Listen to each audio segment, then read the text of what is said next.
Une rivière polluée reste une rivière, mais tant qu'elle continue à porter les déchets que d'autres ont jetés en elle, elle ne retrouvera jamais sa pureté. Il en va de même pour ton esprit et ton cœur. Tu traînes silencieusement les maux qui t'ont blessé, les émotions que tu n'as jamais digérées, les souvenirs que tu as préféré pousser au fond. Tu marches avec le poids de ce qui n'est pas résolu, et même si tu souris à l'extérieur, à l'intérieur de toi, ce courant est trouble, chargé, sans la force naturelle qu'il devrait avoir. Le stoïcisme nous enseigne que la vie ne consiste pas à prétendre être calme pendant que tu te consumes de l'intérieur, mais à nettoyer la rivière de tes émotions jusqu'à ce qu'elle coule à nouveau clairement. Ce n'est pas un processus romantique ou doux, c'est une confrontation directe avec toi-même. Il s'agit de regarder ce que tu évites de regarder, d'écouter ce qui te dérange, de lâcher ce que tu portes en silence. Ici, il n'y a pas de raccourci ni de phrases de motivation vide. Il y a un travail réel, psychologique et émotionnel, un chemin qui exige de la discipline et de la crudité pour te libérer de tout ce qui te retient. Au cours de ce voyage, nous parlerons de 8 leçons pratiques inspirées du stoïcisme, non pas comme des théories lointaines, mais comme des outils que tu peux appliquer dans ta vie quotidienne pour te purifier des réactions automatiques, des pensées chaotiques et des relations qui t'épuisent. Chaque conseil est une pièce de ce processus de désintoxication émotionnelle, conçu pour que tu retrouves ta clarté mentale et ta force intérieure. Prépare-toi, car ce qui vient n'est pas confortable. Il ne s'agit pas de l'écouter comme un simple spectateur, mais d'oser l'appliquer dans ta propre vie. Celui qui suit ce chemin ne cherche pas un réconfort superficiel, il cherche un véritable pouvoir sur lui-même.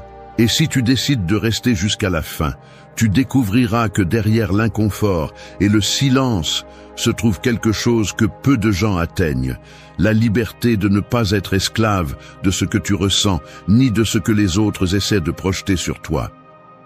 1. Fais une pause avant de réagir. Une allumette allumée peut éclairer une pièce sombre, mais si tu la rapproches trop de la poudre à canon, le résultat ne sera pas de la lumière, mais de la destruction. C'est ainsi que fonctionnent tes réactions.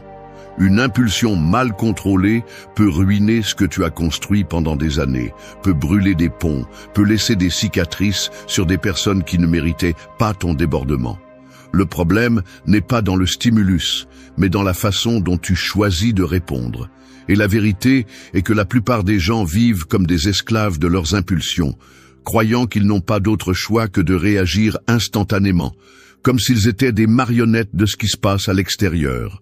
Le stoïcisme enseigne le contraire. Entre ce qui se passe et ta réponse, il y a un espace invisible. Cet espace est petit, mais il contient la différence entre un être humain faible qui se laisse emporter et un être fort qui domine son monde intérieur. Épictète l'a dit clairement. Ce ne sont pas les faits qui nous perturbent, mais l'interprétation que nous donnons à ces faits. Et à cet instant, dans cette pause, ton destin se définit. Chaque fois que quelqu'un te provoque, quand un mot offensant arrive à tes oreilles, quand un geste t'allume de l'intérieur, tu as l'occasion de prouver ta force. Le faible réagit instantanément, décharge sa colère, lance des mots qu'il regrette plus tard. Le fort respire, s'arrête, regarde la situation comme s'il était un étranger, et alors il choisit. Cette pause est une arme psychologique, un bouclier qui te sépare du chaos et te permet de répondre avec stratégie plutôt qu'avec impulsivité. Ne confonds pas la pause avec la lâcheté. Il ne s'agit pas de rester immobile comme un meuble, ni de se laisser marcher dessus. La pause est un calcul conscient, un espace où tu décides quel mouvement tu feras. C'est comme le guerrier qui mesure la distance avant de porter le coup. Le fou se lance sans réfléchir et meurt à la première tentative. Le sage attend, observe et agit avec précision. Cette différence marque qui a le contrôle et qui est contrôlé. Pratiquer la pause, c'est entraîner ton esprit dans le quotidien. Dans le trafic, quand quelqu'un s'interpose brusquement, au lieu de crier ou de maudire, respire et répète dans ta tête « Je ne vais pas donner ma paix à cet étranger ». Quand un membre de ta famille cherche à te provoquer avec des commentaires sarcastiques, au lieu de tomber dans son jeu, garde le silence et analyse s'il mérite ton énergie. Quand la vie te donne un coup inattendu, rappelle-toi qu'il ne s'agit pas de réagir comme un animal blessé, mais d'agir comme un stratège qui voit au-delà de l'instant. Avec le temps, tu remarqueras un changement profond. Au début, tu ressentiras la tension de vouloir répondre immédiatement. Ton corps demandera un exutoire, tes mots surgiront avec force. Mais si tu réussis à résister, si tu apprends à maîtriser cet instant, tu deviendras maître de toi-même. Et les gens le remarqueront. Ils remarqueront qu'ils ne peuvent pas te manipuler, qu'ils ne peuvent pas t'allumer facilement, que ton silence pèse plus que leurs cris. Ce respect ne se demande pas, il se gagne lorsque tu démontres que ta réaction n'est pas automatique, que ton esprit est entraîné pour choisir. Souviens-toi toujours de la métaphore de l'allumette. N'éteins pas ton feu, mais ne le gaspille pas non plus en explosions inutiles. Garde ton énergie pour ce qui compte vraiment. Chaque pause que tu fais est une déclaration de pouvoir. C'est un rappel que ta vie n'est pas gouvernée par ce que les autres font ou disent, mais par ce que tu décides de faire avec ce qui t'arrive. Et quand tu comprends cela, tu deviens libre. Parce qu'au final, réagir sans réfléchir, c'est être esclave du monde. Mais faire une pause, respirer et choisir fermement, c'est toujours être maître de son destin. 2. Observe tes émotions sans être elles. La mer peut se déchaîner avec des tempêtes, soulever des vagues violentes et rugir avec fureur, mais dans ses profondeurs, il y a toujours du calme. Ce calme profond est ta véritable essence, tandis que les vagues sont tes émotions. Beaucoup font l'erreur de croire qu'ils sont les vagues elles-mêmes, alors qu'en réalité, ils sont l'océan qui les contient. Ils s'identifient à la colère, à la tristesse, à l'euphorie, et finissent par être emportés par chaque vague qui apparaît à leur surface. Le stoïcisme enseigne à se rappeler cette différence. Tu n'es pas ce que tu ressens, tu es celui qui observe ce qui se passe en toi. Marc Aurèle l'expliquait en soulignant que l'esprit a la capacité de prendre du recul par rapport à ses propres pensées. Quand tu oublies cela, tes émotions gouvernent ta vie. Un mot négatif ruine ta journée. Un geste indifférent de quelqu'un que tu apprécies te plonge dans l'insécurité. Une petite frustration transforme ton monde en chaos. Tu es emporté d'un côté à l'autre comme un bateau sans gouvernail. Observer les émotions ne signifie pas les nier, ni prétendre qu'elles n'existent pas. Cela signifie les reconnaître et rester centré. Il y a une énorme différence entre dire « je suis en colère » et dire « je remarque de la colère en moi ». Dans la première phrase, tu confies ton identité à l'émotion. Dans la seconde, tu affirmes ta position en tant qu'observateur. Cette petite nuance fait la différence entre être prisonnier ou maître de ton intérieur. Pense à cela dans la vie quotidienne. Quand la colère frappe à ta porte, il est courant de la laisser entrer comme si elle était la maîtresse de la maison.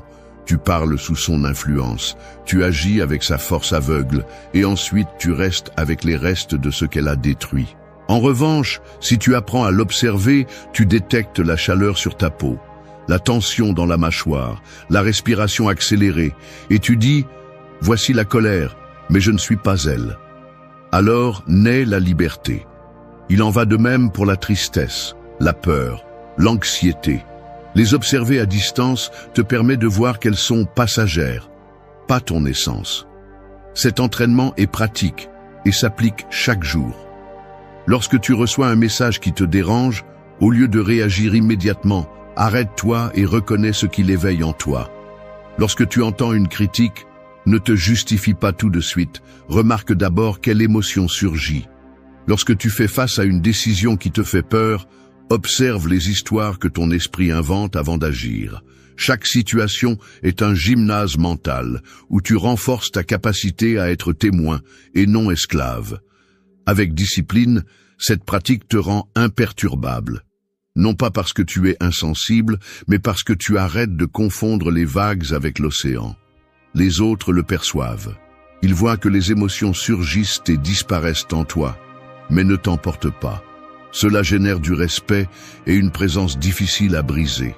Le calme de celui qui observe vaut plus que 1000 mots de celui qui perd le contrôle. Rappelle-toi toujours la métaphore de la mer. Les vagues sont intenses, changent, s'élèvent et tombent, mais l'océan reste l'océan. Tu es cette profondeur sereine. Permets-toi de ressentir, mais ne te confonds pas avec ce que tu ressens. La colère, la tristesse et la peur passeront, mais l'observateur que tu es reste. Et quand tu découvres que tu peux les voir sans devenir elles, tu comprends que la véritable force n'est pas de ne pas ressentir, mais de ne pas laisser ce que tu ressens décider pour toi. 3. Fais silence chaque jour. La ville ne dort jamais. Il y a toujours des moteurs qui rugissent, des voix mélangées, des écrans allumés, des notifications insistantes. C'est comme vivre dans une fête sans fin où chaque bruit rivalise pour ton attention. Au milieu de tout ce tumulte, tu oublies à quoi ressemble ta propre voix intérieure, et c'est le prix que tu paies pour être disponible pour tout. Tu perds en clarté, tu perds en concentration, tu perds en paix. Le silence devient alors un luxe oublié, alors qu'en réalité, il devrait être ton refuge quotidien. Le stoïcisme le comprenait bien. Les sages ne cherchaient pas à remplir leur temps avec du bruit, mais avec de la réflexion. Marc Aurèle écrivait en solitude pour ordonner son esprit. Sénèque insistait pour se retirer du tumulte afin de se rappeler ce qui est essentiel. Il ne s'agissait pas de mépriser le monde, mais de ne pas rester piégé en lui. Aujourd'hui, plus que jamais, cette discipline du silence est nécessaire, car tu vis à une époque où le bruit n'est pas seulement à l'extérieur, il s'est également installé en toi. Fais silence chaque jour, comme un acte de rébellion. Ce n'est pas simplement éteindre le portable ou arrêter de parler, c'est couper le flux de stimuli qui intoxiquent ton esprit. Commence par 1 minute, ferme les yeux, respire et affronte ce vide que tu crains tant. Tu découvriras combien c'est difficile. Ton esprit se désespère, cherche quelque chose pour se divertir, veut remplir le vide avec n'importe quoi. Et c'est là que commence la purification. Quand tu résistes à cette urgence, quand tu restes en silence, même si cela te met mal à l'aise, tu commences à retrouver ta clarté. Le silence est inconfortable parce qu'il te met face à ce que tu évites. Tes pensées refoulées apparaissent. Tes émotions non résolues s'agitent, tes insécurités te parlent avec force. Ce qui apparaît est justement ce que tu as besoin de voir. La plupart des gens fuient vers le bruit parce qu'ils ne supportent pas leur propre écho intérieur. Toi, en revanche, si tu décides de rester, tu affronteras ton véritable ennemi, le chaos que tu portes en toi. Pratiquer le silence quotidien ne signifie pas abandonner tes responsabilités ni vivre comme un ermite. Cela signifie prendre quelques minutes de ta journée pour vider ton esprit, nettoyer le bruit et écouter l'essentiel. Cela peut être au réveil, avant de dormir, ou même au milieu de la journée. Éteins les distractions, éloigne-toi des gens pour un moment et reste avec toi-même. Ce moment devient un terrain d'entraînement pour ton esprit. Tu apprends à résister à la nécessité constante de stimuli, à tolérer le vide et à trouver de la force en lui. Avec le temps, cette habitude transforme ta façon de vivre. N'oublie pas que le silence n'est pas une absence, c'est une présence. C'est la présence de toi avec toi-même. C'est la présence de clarté là où il y avait auparavant de la confusion. C'est la base qui soutient tes décisions, car seul celui qui s'écoute en silence sait vraiment ce qu'il veut et ce dont il a besoin. Fais du silence un rituel quotidien, même s'il est bref. 5 minutes peuvent suffire pour réinitialiser ton esprit et nettoyer le bruit accumulé. Pense à ces minutes comme à une purification, comme l'eau qui emporte la poussière d'un long chemin. Et quand tu reviens au bruit inévitable du monde, tu porteras en toi un centre solide, un espace qui ne peut pas être contaminé. C'est la véritable discipline, ne pas craindre le silence, mais le chercher. Parce que celui qui parvient à être en paix avec le vide ne dépend plus du bruit pour se sentir vivant. Et cette maîtrise intérieure est l'une des armes les plus puissantes que tu peux cultiver. 4. Écris ce qui te pèse. Un guerrier ne va pas au combat avec un sac à dos rempli de pierres. Avant de se battre, il se débarrasse de ce qui le ralentit, car il sait que le poids inutile le condamne à perdre.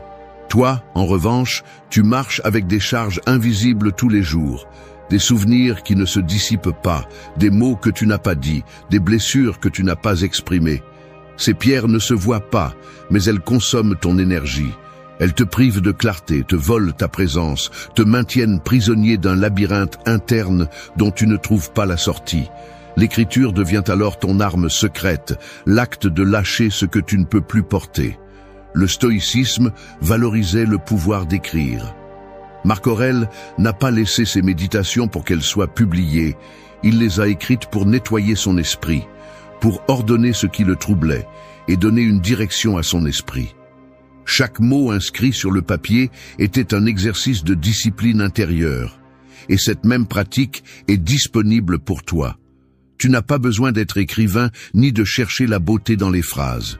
Tu as besoin d'une honnêteté brutale, car le papier est un témoin muet qui ne juge ni ne contredit. Écrire ce qui te pèse, c'est ouvrir une soupape de sécurité. Ce que tu ne dis pas s'accumule comme de la fumée dans une pièce fermée. Et peu à peu, elle t'étouffe. Lorsque tu le mets en mots, même de manière chaotique, tu crées une sortie. Cette feuille devient l'endroit où tu laisses ce que tu ne veux plus en toi.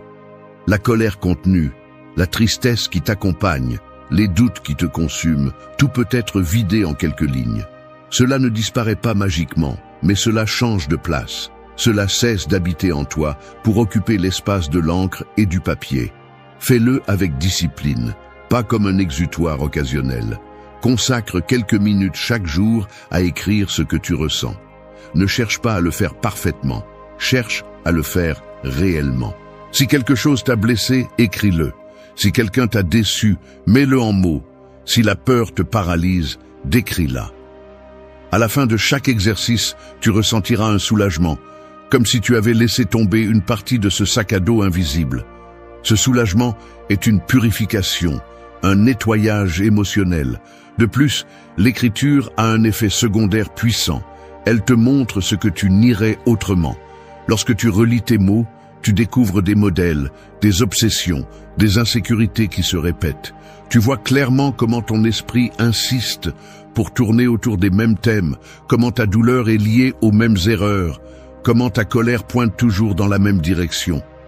Cette prise de conscience est un cadeau. Elle te donne la possibilité d'arrêter de fuir ce qui te pèse et de commencer à l'affronter directement. Imagine que chaque feuille écrite est comme jeter une pierre dans la rivière. Une après l'autre, les charges commencent à se détacher et l'eau recommence à couler sans blocage. Cela ne signifie pas que ta vie devient parfaite, mais cela signifie que tu ne marches plus en traînant des poids qui ne te correspondent pas. Tu deviens plus léger, plus clair, plus maître de ton énergie. Ne sous-estime pas cette pratique par sa simplicité. Le monde est plein de personnes qui taisent ce qu'elles devraient exprimer, qui se brisent en silence parce qu'elles n'ont jamais trouvé un espace sûr pour lâcher ce qu'elles portaient. Le papier peut être cet espace.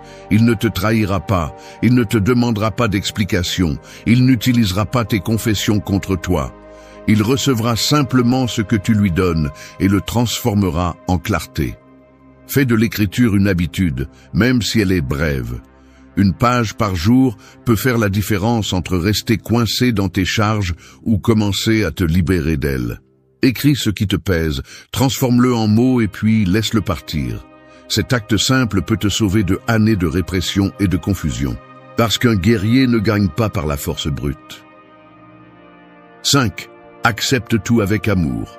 Le feu ne se plaint pas de ce qu'il consume. Il brûle avec la même intensité face à un tronc sec qu'à une branche humide. Il ne distingue pas entre ce qui est facile et ce qui est difficile. Il transforme simplement tout en chaleur et en lumière. C'est ainsi que tu devrais affronter ta vie, en acceptant chaque circonstance, agréable ou douloureuse, comme une partie du matériel qui alimente ta force. C'est l'amor fati, l'amour du destin, l'art d'embrasser non seulement ce que tu aimes, mais aussi ce qui te blesse, parce que tu comprends que tout a une place dans ta formation. L'erreur commune est de résister à ce qui ne peut pas être changé. Tu te plains de ce qui s'est passé, tu maudis ce qui est devant toi, tu perds de l'énergie à souhaiter que la réalité soit différente. Cette lutte est inutile, car rien de l'extérieur n'obéit à tes désirs. La souffrance ne vient pas de l'événement lui-même, mais de la résistance. Quand tu refuses d'accepter, tu deviens l'esclave de ce qui s'est déjà passé. Le stoïcisme enseigne que le véritable pouvoir réside dans la transformation de chaque coup en enseignement, chaque chute en élan, chaque blessure en cicatrice qui te rappelle de quoi tu es fait. Accepter avec amor fati ne signifie pas te résigner. Se résigner, c'est baisser la tête et supporter sans sens. Accepter, c'est lever les yeux et dire « Cela m'appartient aussi, cela fait aussi partie de mon histoire ». C'est prendre l'adversité comme un entraînement, comme le poids qui renforce le muscle. Marc Aurèle voyait chaque difficulté comme une opportunité d'exercer la vertu. Le feu consume tout et le transforme en son essence. Tu dois faire de même. Rien n'est superflu, rien n'est gaspillé, tout peut être transformé. Pense aux épreuves que tu as affrontées. Peut-être une trahison, une perte, une maladie. Ce sont peut-être des moments qui t'ont détruit sur le moment, mais si tu regardes en arrière, tu remarqueras que ces expériences t'ont aussi façonné. Elles t'ont donné une clarté que tu n'avais pas auparavant. Elles t'ont forcé à grandir. Elles t'ont appris à lâcher prise sur ce que tu ne contrôles pas. C'est l'amor fati en action. Regardez ton passé sans haine. Regardez ton présent sans plainte. Regardez ton futur sans peur. Le pratiquer est un défi quotidien. Quand quelque chose ne se passe pas comme tu l'espères, au lieu de tomber dans la frustration, dis-toi « Cela fait aussi partie de mon chemin ».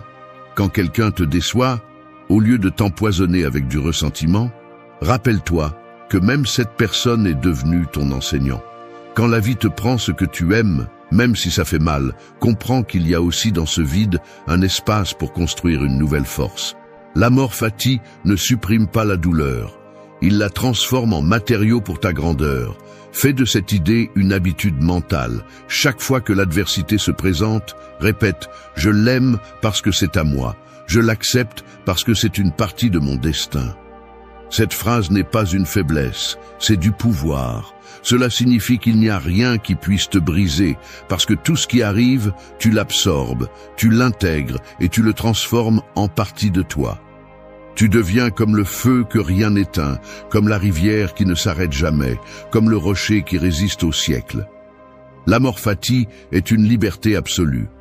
Celui qui le pratique ne craint pas demain, parce qu'il sait que ce qui viendra fera partie de son histoire. Il ne vit pas piégé dans la nostalgie, parce qu'il comprend que ce qui est perdu a aussi rempli sa fonction.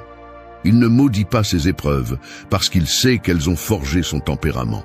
Il vit avec fermeté, avec gratitude et avec une acceptation radicale. C'est la voie stoïcienne. Ne pas fuir la vie, ne pas se battre contre l'inévitable, mais aimer tout. Parce que tant que tu continues à rejeter ce qui se passe, tu seras l'esclave de la frustration. Mais quand tu décides d'accepter avec amor fati, tu découvriras que tout. 6. Écoute ton corps. Un exemple, le cheval fort peut parcourir de grandes distances, mais si son cavalier l'ignore, le force à courir sans repos, le charge avec plus de poids qu'il ne peut supporter, tôt ou tard, il tombera épuisé au milieu du chemin. Ce cheval est ton corps. Tu l'exiges, tu l'exploites, tu le remplis de tension et silencieusement tu le forces à porter tout ce que ton esprit ne sait pas gérer. Tu penses que tu peux l'ignorer parce qu'il continue à fonctionner, mais le corps finit toujours par passer l'addition. Et quand il le fait, il ne pose pas de questions, il arrête simplement ta progression. Le stoïcisme ne séparait pas le corps de l'âme. Pour eux, la force physique et la clarté mentale étaient deux faces de la même pièce. Un esprit discipliné ne peut pas habiter dans un corps négligé.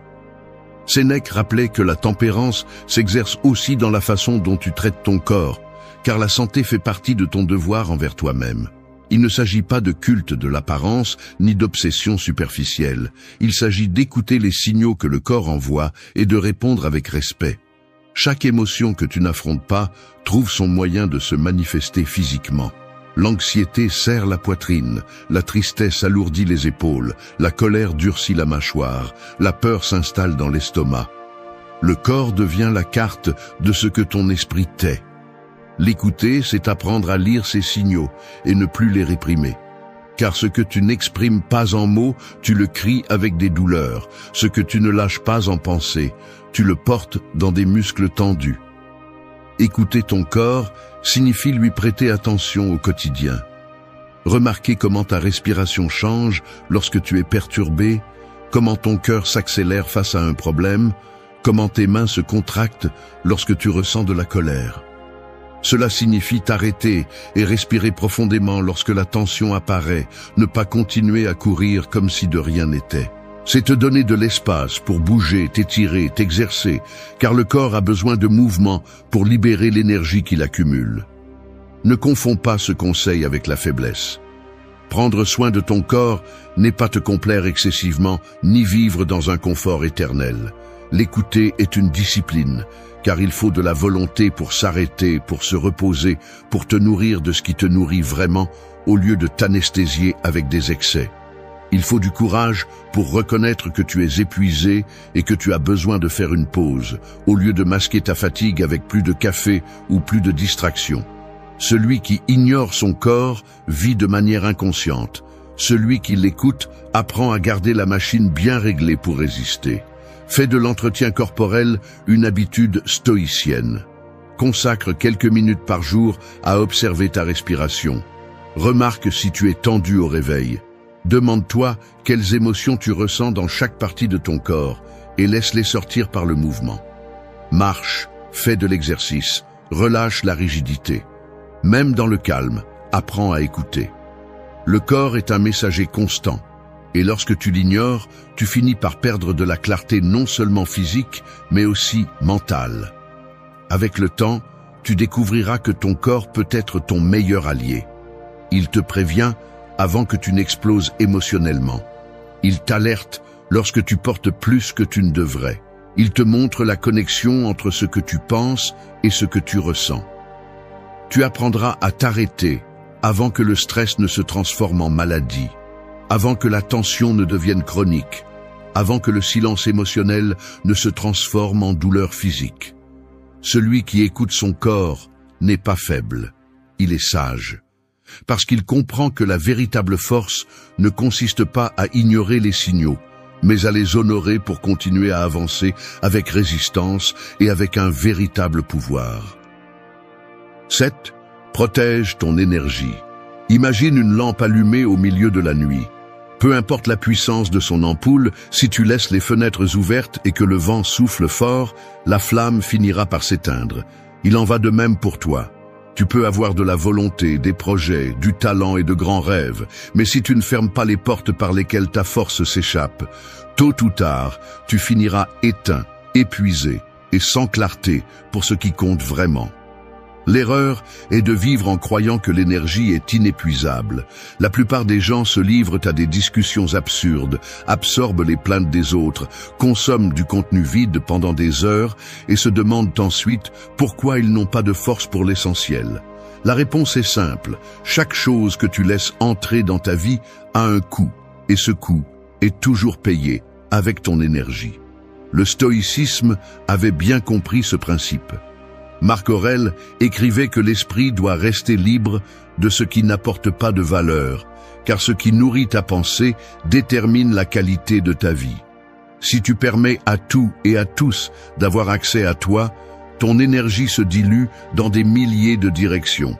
La protéger ne signifie pas devenir froid ou mépriser le monde. Cela signifie choisir fermement à quoi tu prêtes attention et à quoi tu la refuses. C'est de la discipline. Celui qui ne prend pas soin de son énergie finit par être l'esclave de l'épuisement, vit en réagissant à l'extérieur et n'a jamais de force pour ce qu'il veut vraiment construire. La pratique commence par l'honnêteté. Demande-toi, cette personne me renforce-t-elle ou me tire-t-elle vers le bas avec sa négativité? Cette conversation m'apporte-t-elle de la clarté ou me remplit-elle de bruit? Cette activité me rapproche-t-elle de ce que je cherche ou ne fait-elle que voler mon temps? Répondre honnêtement peut te mettre mal à l'aise, car beaucoup de choses que tu fais au quotidien sont des fuites silencieuses. Mais si tu n'agis pas, Tu continueras à gaspiller ta vitalité sur ce qui ne le mérite pas. La clarté commence par le courage de reconnaître ce qui te draine. Poser des limites est la clé. Il ne s'agit pas de crier ou de donner des explications théâtrales. Les limites commencent en toi et s'expriment par des actes concrets. Parfois, c'est garder le silence face à une provocation. D'autres fois, c'est éteindre le téléphone pour ne pas être l'esclave des notifications. D'autres fois, c'est annuler un engagement vide et te consacrer à ce qui compte vraiment pour toi. Chaque fois que tu décides « je ne vais pas dépenser mon énergie pour ça », tu renforces ton caractère. Chaque limite est un mur invisible qui protège ta paix. Avec le temps, tu verras comment tout change. Tu ne seras plus disponible pour chaque drame étranger. Tu ne te sentiras plus utilisé par ceux qui cherchent seulement à décharger leur frustration sur toi. Tu ne termineras plus tes journées avec le sentiment d'être vide sans avoir fait quelque chose de significatif. Tu retrouveras ton focus, tu retrouveras ta force et le plus important, tu retrouveras le respect de toi-même. Celui qui protège son énergie projette de la fermeté, transmet de la clarté et devient quelqu'un de difficile à manipuler. Le monde respecte celui qui se respecte. Celui qui protège son énergie devient maître de son destin. Celui qui ne le fait pas finit par s'éteindre dans l'obscurité, épuisé par les autres et oublié par lui-même. Tu décides si ton feu sera faible et fragile ou s'il sera une flamme impossible. 8. Fais un reset quotidien. Pense à un ordinateur qui ne redémarre jamais. Au début, il fonctionne bien, mais avec le temps, il commence à ralentir, accumule des erreurs, se bloque et cesse de répondre. Ce n'est pas que la machine est inutile, c'est qu'elle a besoin d'un redémarrage pour nettoyer la mémoire et retrouver sa performance maximale. Ton esprit et tes émotions fonctionnent de la même manière. Si tu ne fais pas un reset quotidien, tu traînes des tensions, des préoccupations et des pensées qui s'accumulent comme des fichiers corrompus jusqu'à te saturer. Et alors, même si tu essaies d'avancer, tu n'obtiens pas de clarté parce que ton intérieur est surchargé. Le stoïcisme enseignait l'importance de la réflexion quotidienne. Marc Aurèle écrivait chaque soir pour revoir ses actes, apprendre de ses erreurs et préparer son esprit pour le lendemain. Sénèque recommandait d'examiner sa conscience à la fin de la journée comme on passe en revue un soldat.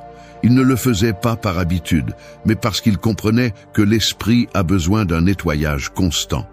Fais un reset quotidien comme un acte de pouvoir. Peu importe si ta journée a été bonne ou mauvaise, si tu as accompli beaucoup ou peu, si tu as gagné ou perdu. L'important est de t'arrêter et de vider le poids accumulé. Tu peux le faire en écrivant ce que tu as appris, en méditant en silence, en respirant consciemment, ou simplement en fermant les yeux pour organiser ce que tu ressens. Ce moment est une purification qui empêche tes erreurs d'hier de te poursuivre demain. L'erreur de beaucoup est de croire que le repos physique suffit. Ils dorment, mais se réveillent avec la même anxiété parce qu'ils n'ont jamais redémarré l'esprit. Il ne sert à rien d'éteindre le corps si la tête reste allumée. Le reset est différent. C'est une rupture intentionnelle avec le passé immédiat. C'est te rappeler que chaque jour est une vie en miniature, avec son début et sa fin, et que tu as l'opportunité de fermer des cycles chaque nuit pour te réveiller libre. Pratique-le avec discipline. À la fin de la journée, avant de te lancer dans les distractions habituelles, pose-toi des questions directes. Qu'est-ce que j'ai bien fait? Qu'est-ce que j'ai mal fait? Qu'est-ce que je peux améliorer demain? Ne cherche pas la perfection, cherche la clarté. Reconnaître tes échecs n'est pas une punition, c'est le redémarrage qui évite de répéter les mêmes erreurs. Reconnaître tes succès n'est pas de la vanité, c'est du carburant pour continuer à avancer. Ce bilan bref mais honnête est la clé pour rester ferme sur le chemin. Le reset implique aussi de lâcher ce que tu ne peux pas changer. Si quelque chose a mal tourné, accepte-le et laisse-le dans la journée qui se termine. Si quelqu'un t'a blessé, ne porte pas cette blessure au lendemain. La nouvelle aube ne mérite pas de recevoir ta vieille colère ni tes frustrations accumulées. Avec le temps, cette habitude transforme ta vie. tu deviens plus conscient de la façon dont tu utilises tes heures, plus capable d'apprendre rapidement de tes erreurs et plus résistant à la frustration. Les autres le perçoivent dans ton regard et dans ton attitude. Ils te verront avancer avec calme et fermeté, sans traîner de drame ni d'obsession. Et cette différence est notable, parce que pendant que la majorité porte des semaines et des mois de poids émotionnel, tu commences chaque jour comme s'il était nouveau. Rappelle-toi la métaphore de l'ordinateur. Aucun système ne peut fonctionner correctement sans un redémarrage. Toi non plus. Fais de ton reset quotidien un rituel non négociable. Ce n'est pas une faiblesse, c'est une stratégie. Parce que celui qui sait terminer la journée avec clarté se réveille avec du pouvoir. Et ce pouvoir est ce qui sépare ceux qui avancent librement de ceux qui restent coincés dans le même cycle sans fin de charges passées dans ton esprit qui échoue. Merci d'être resté jusqu'à la fin de la vidéo. Si vous avez tout vu, commentez « Je suis stoïcien » comme notre signe secret, indiquant que vous êtes un véritable apprenant du stoïcisme. N'oubliez pas de vous abonner et de liker la vidéo si elle vous a plu. Rendez-vous dans la prochaine vidéo et rappelez-vous, continuez à cultiver votre esprit stoïque. C'est comme voir quelqu'un jeter des pierres dans un lac en croyant qu'elles ne reviendront jamais, sans se rendre compte que chaque vague qu'il a générée avance en silence et tôt ou tard revient avec plus de force vers la rive. C'est ainsi que fonctionne le karma. Peu importe à quelle vitesse tu cours ou combien tu sembles avoir gagné, la vie a une façon de te rendre ce que tu as semé, même quand tu avais déjà oublié ce que tu avais jeté à l'eau. Beaucoup croient que la trahison, la manipulation ou le mal sont enterrés sous le temps ou maquillés par des succès superficiels.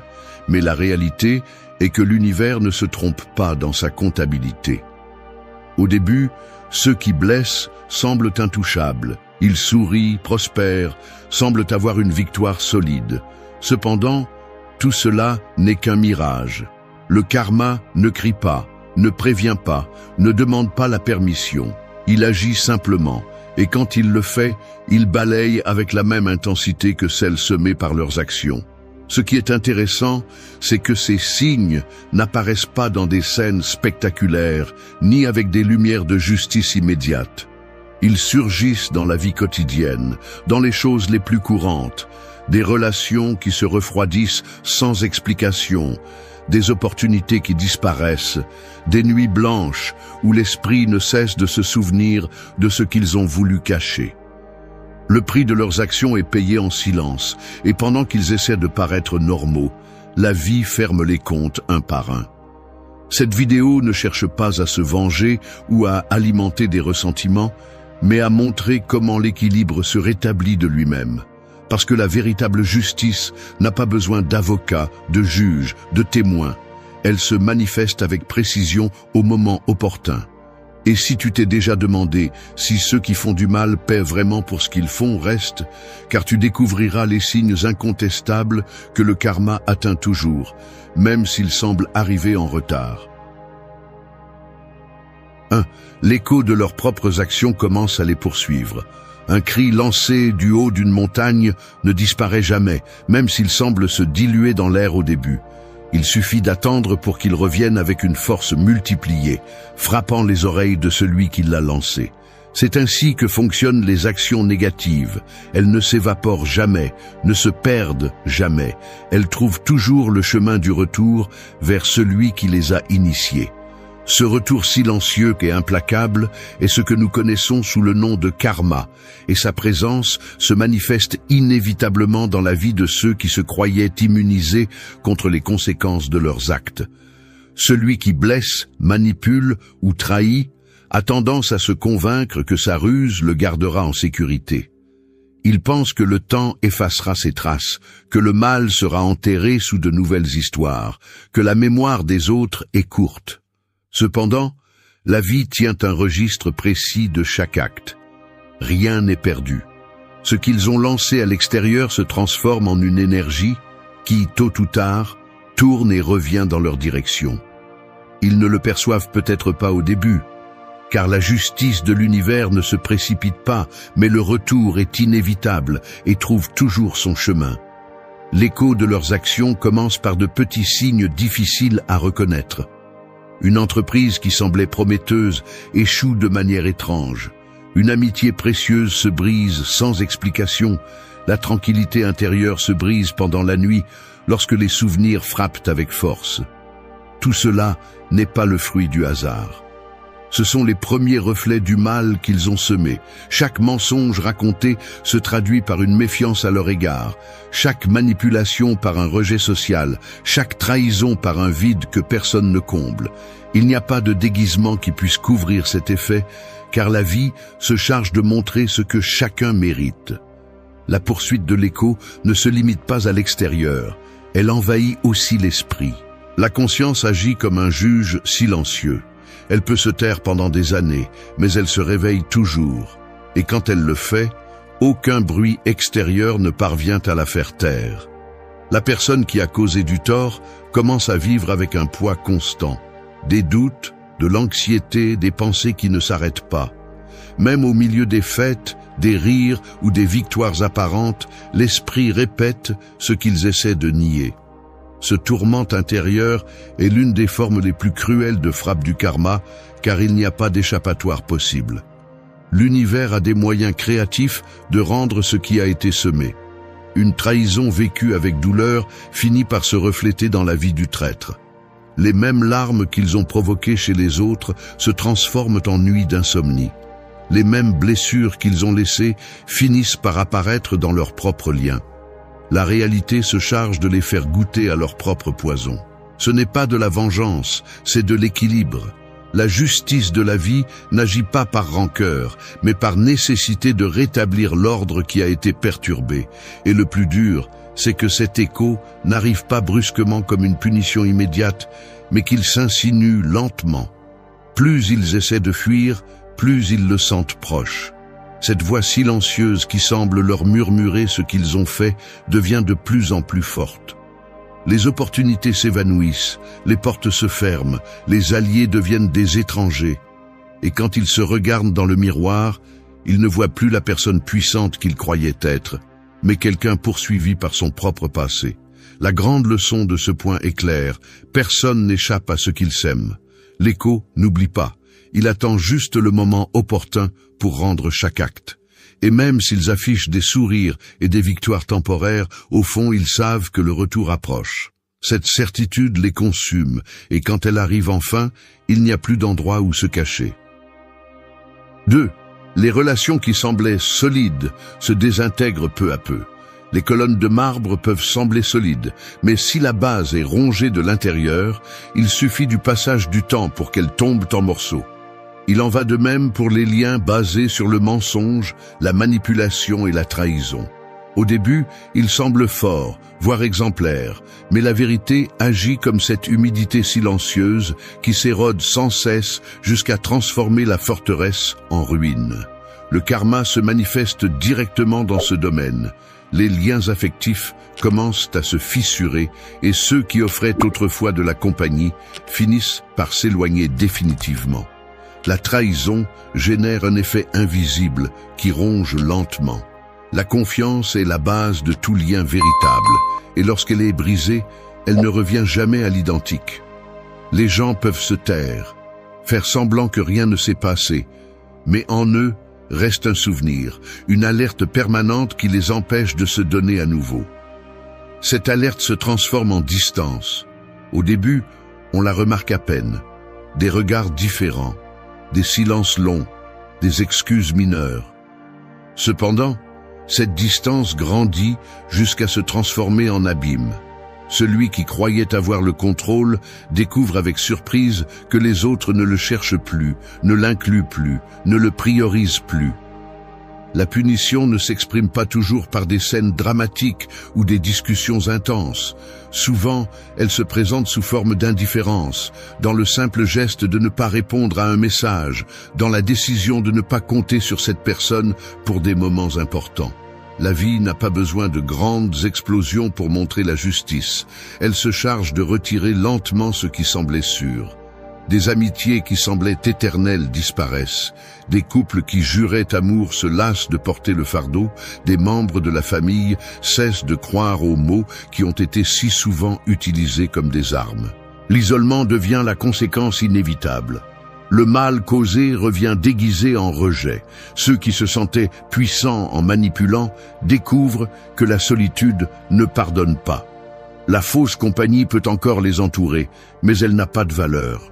Ce sont des relations vides, soutenues par l'intérêt ou la commodité, qui s'évaporent à la première difficulté. Quand la tempête arrive, personne ne reste à leur côté. L'univers équilibre de manière impeccable. Celui qui a joué avec la loyauté finit par vivre sans loyauté. Cette solitude fait plus mal que n'importe quelle perte matérielle. L'argent peut être récupéré, les possessions peuvent revenir, mais la confiance brisée ne revient jamais. Le vide laissé par l'absence de liens sincères ne peut être comblé par rien. C'est un vide qui accompagne lors des réunions où ils se sentent invisibles, lors des conversations où personne ne les écoute, dans les maisons où leur présence est un fardeau. C'est la véritable condamnation du karma, leur montrer que le prix à payer pour utiliser les autres comme des pions dans un jeu est de rester hors du plateau, oubliés et sans alliés. Le plus dur de ce processus est qu'il n'arrive pas d'un coup mais lentement, comme des gouttes qui tombent sur la roche jusqu'à l'éroder. Chaque personne qui s'éloigne est un rappel de ce qu'ils ont fait. Chaque porte fermée est un écho de la trahison semée. Et alors qu'ils essaient de s'accrocher à ce qui reste, ils découvrent que personne n'est prêt à soutenir des liens qui sont devenus des chaînes. Le message est clair. Il n'y a pas de pouvoir plus dévastateur que l'isolement généré par ses propres actes. Aucune apparence sociale ne peut arrêter la justice de la vie.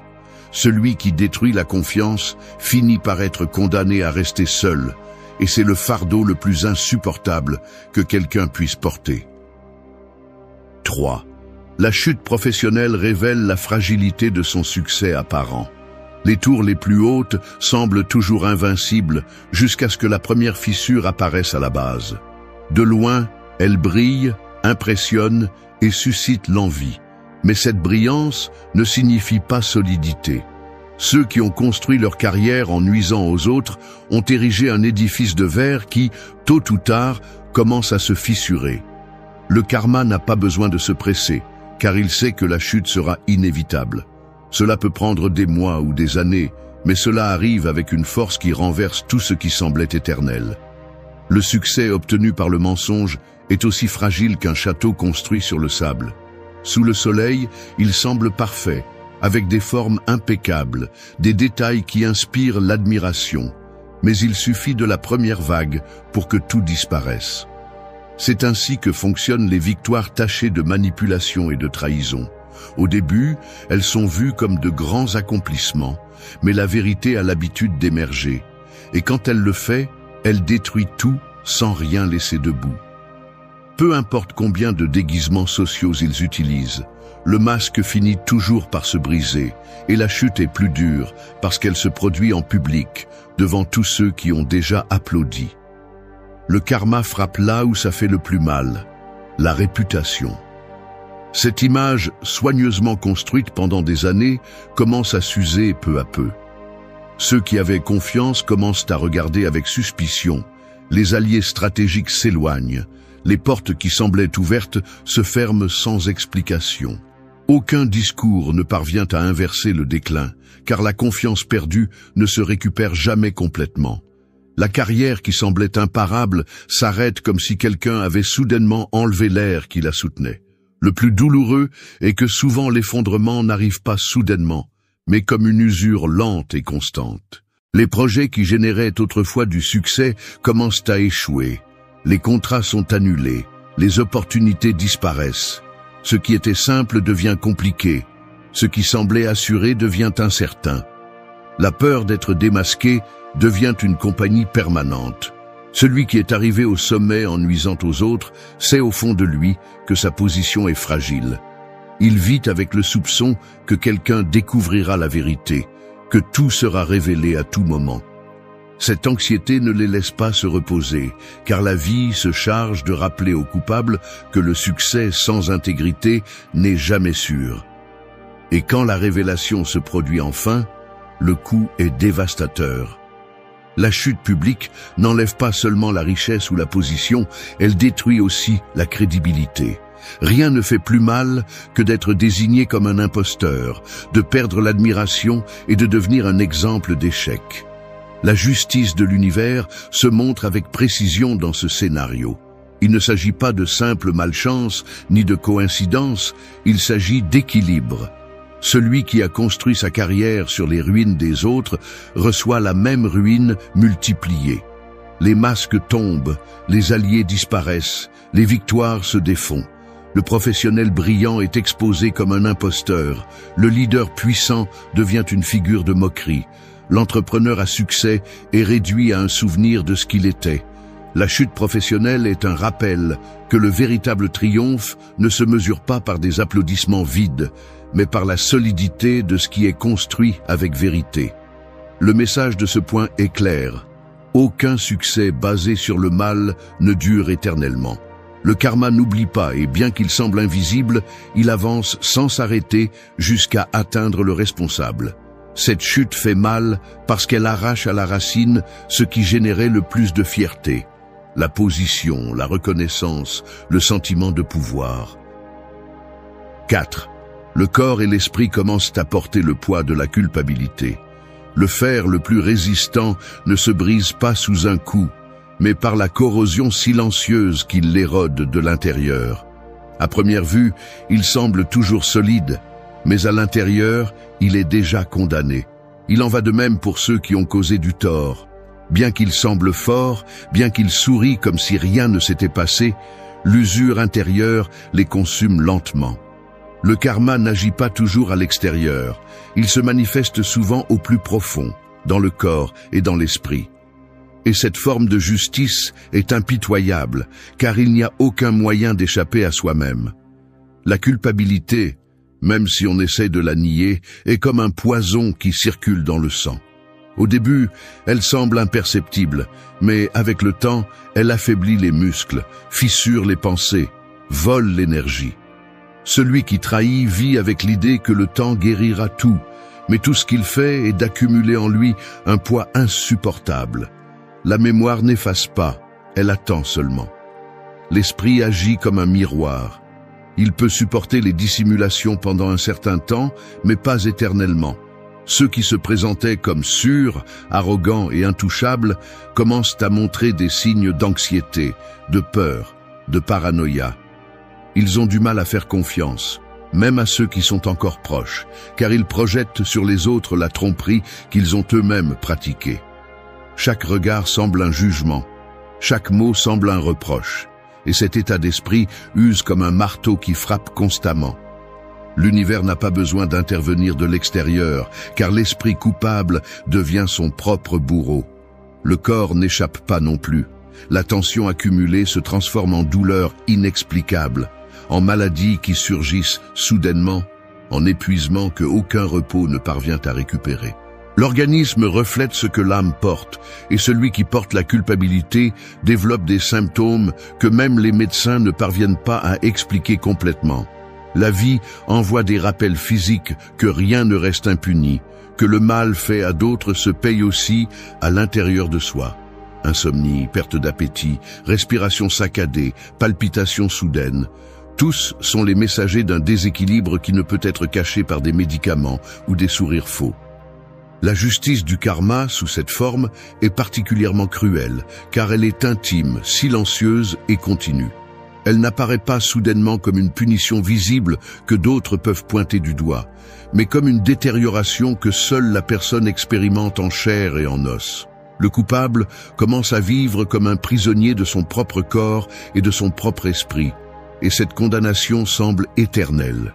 Il peut se promener parmi les foules, feindre la normalité, mais à l'intérieur de lui, il porte des chaînes invisibles qui lui rappellent chaque jour ce qu'il a fait.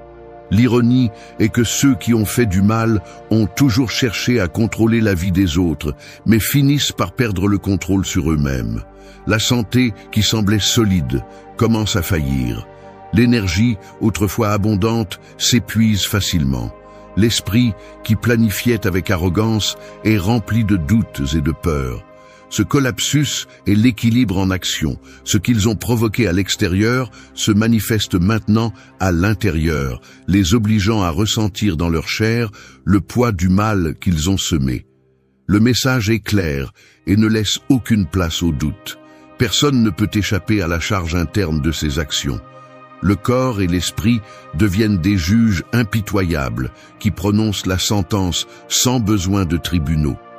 La culpabilité est corrosive. Elle détruit de l'intérieur jusqu'à laisser la personne vide, incapable de soutenir l'image qu'elle montrait. 5. Le masque social se brise et la vérité éclate au grand jour. Le théâtre peut soutenir une pièce pendant un certain temps, avec des lumières, des décors et des costumes qui trompent la vue. Mais lorsque le rideau tombe, ce qui reste est la réalité nue. Il en est de même pour ceux qui ont fait de la tromperie leur mode de vie. Tôt ou tard, le masque qu'ils ont utilisé se fissure et finit par s'effondrer devant tout le monde.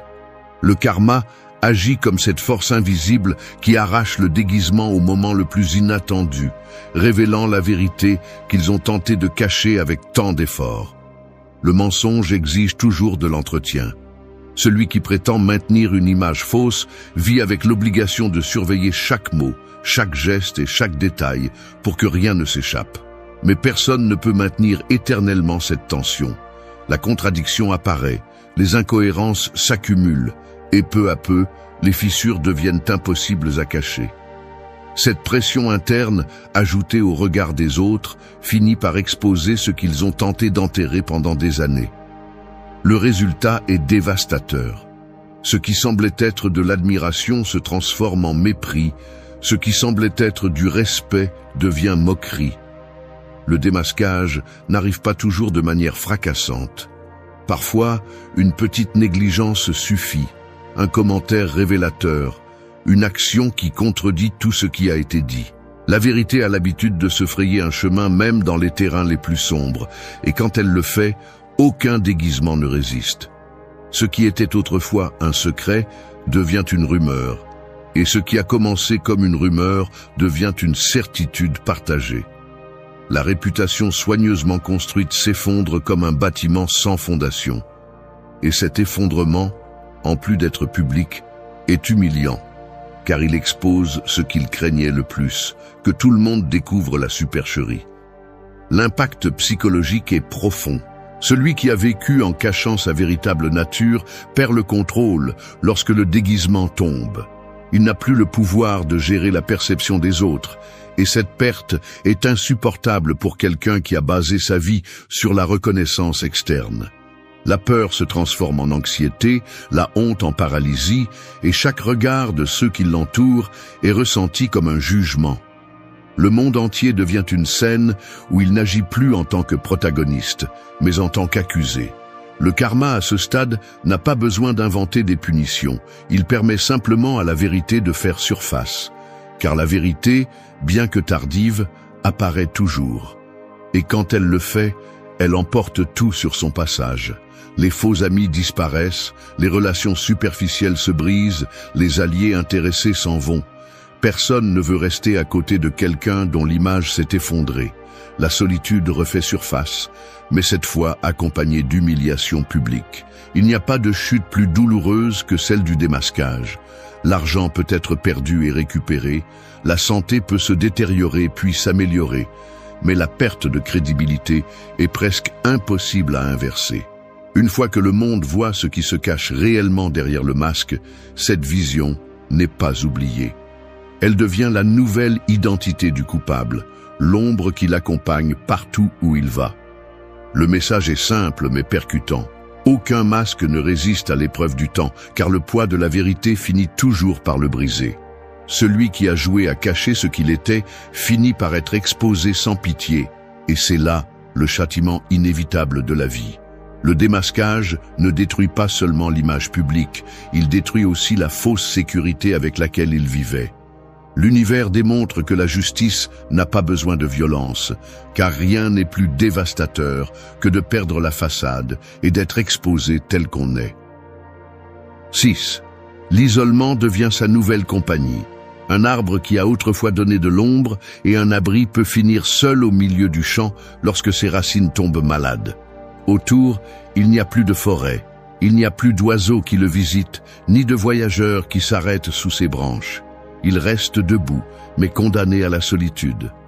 C'est ainsi que fonctionne le karma lorsqu'il touche la dimension la plus humaine, le besoin de connexion. Celui qui a fait du mal découvre tôt ou tard que l'isolement devient la conséquence inévitable de ses actes et la solitude devient sa seule compagne. L'isolement n'arrive pas comme une punition immédiate, mais comme le résultat d'un processus lent. Les personnes qui étaient auparavant proches commencent à prendre leur distance, certaines sans rien dire, d'autres avec des reproches clairs.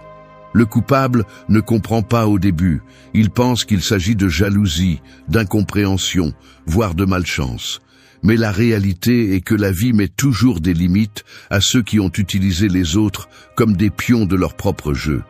Et ces limites apparaissent sous la forme d'un vide social. Les amitiés disparaissent, les collègues évitent leurs conversations, la famille cesse de faire confiance. Même lors de réunions où ils sont encore présents, la sensation est d'être invisible, d'être là sans appartenir.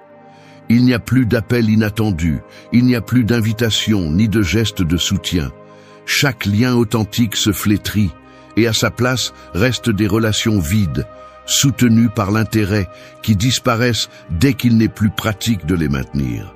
Le coupable commence à marcher parmi les foules en se sentant seul, entouré d'un silence qui fait plus mal que toute confrontation directe. L'isolement frappe aussi à l'intérieur. L'esprit s'habitue au bruit de la compagnie, et lorsque celle-ci disparaît, le silence devient insupportable. Le coupable essaie de le remplir avec des distractions, des réussites superficielles, des activités qui occupent le temps. Mais rien de tout cela ne peut remplacer la présence réelle de quelqu'un qui écoute, qui soutient, qui partage. Le vide grandit, et avec lui apparaît le souvenir constant de ce qu'il a provoqué. Parce que l'isolement n'est pas un hasard, c'est la facture émotionnelle du mal accumulé. Le karma agit avec précision à cet égard, car la solitude n'est pas seulement l'absence de personne, c'est aussi la confrontation avec soi-même. Celui qui a fait du mal aux autres n'a plus de refuge à l'extérieur et est obligé de faire face à son reflet sans filtre. Le manque de compagnie transforme chaque pensée en un juge impitoyable, et ce dialogue interne est plus épuisant que toute critique externe. Personne ne peut échapper à lui-même, et l'isolement rend impossible de continuer à éviter ce que l'on essayait de cacher. La vie enseigne que la véritable compagnie se gagne avec loyauté et respect. Celui qui décide de trahir, de manipuler ou de blesser détruit la possibilité de construire des liens durables. Et la justice de l'univers s'occupe de faire revenir ce vide vers eux. Ce qu'ils ont un jour méprisé devient maintenant ce dont ils ont le plus besoin, et l'absence devient une punition. La solitude, dans ce contexte, n'est pas une opportunité de croissance, mais une condamnation inévitable. L'isolement est la preuve que la justice arrive toujours. Il ne nécessite pas de cris ni de violence. Il se manifeste dans le silence qui entoure le coupable, dans l'indifférence de ceux qui étaient auparavant proches, dans l'absence de quelqu'un prêt à les soutenir quand ils tombent. C'est la condamnation la plus claire, marcher parmi les gens et se sentir complètement seul. L'univers rappelle qu'aucune trahison ne passe inaperçue et que la conséquence de vivre en détruisant des liens est de rester sans lien quand on en a le plus besoin. Comprends-le. 7. L'anxiété et la peur remplacent la confiance qu'ils montraient. Le guerrier qui autrefois entrait sur le champ de bataille la tête haute peut finir par trembler à l'écoute du moindre craquement de feuilles. Le courage ne se perd pas en un instant, il se consume lentement, comme un feu qui s'éteint faute d'oxygène. C'est ce qui arrive à ceux qui ont construit une vie sur le préjudice. L'air qu'ils utilisaient autrefois pour gonfler leur fausse sécurité se transforme en fumée qui étouffe, et ce qui était autrefois de la confiance se transforme en anxiété et en peur. La façade de sécurité que montrent ceux qui blessent semble toujours impénétrable. Ils parlent d'une voix ferme, se déplacent avec arrogance et semblent avoir un contrôle absolu. Cependant, cette sécurité est un déguisement soutenu par des fils fragiles. Le karma se charge de rompre ses fils, et quand il tombe, ce qui reste est une personne poursuivie par sa propre ombre. La peur apparaît dans les moments les plus inattendus, lors de la réunion où ils ne contrôlent plus le récit, dans le regard qu'ils ressentent comme accusateur, dans le silence qu'ils interprètent comme un jugement. L'anxiété devient leur nouvelle peau. La peur ne se manifeste pas toujours par des cris ou du désespoir. Parfois, elle se remarque dans de petits détails. La main qui tremble en signant, le regard qui se dérobe, le rire nerveux au milieu de la conversation. Ces gestes trahissent ce qu'ils essaient de cacher, révélant qu'ils ne font plus confiance, même à eux-mêmes. Celui qui marchait autrefois en toute confiance trébuche maintenant même sur un terrain plat, car la peur l'accompagne à chaque pas. L'esprit devient une prison où chaque souvenir agit comme un bourreau.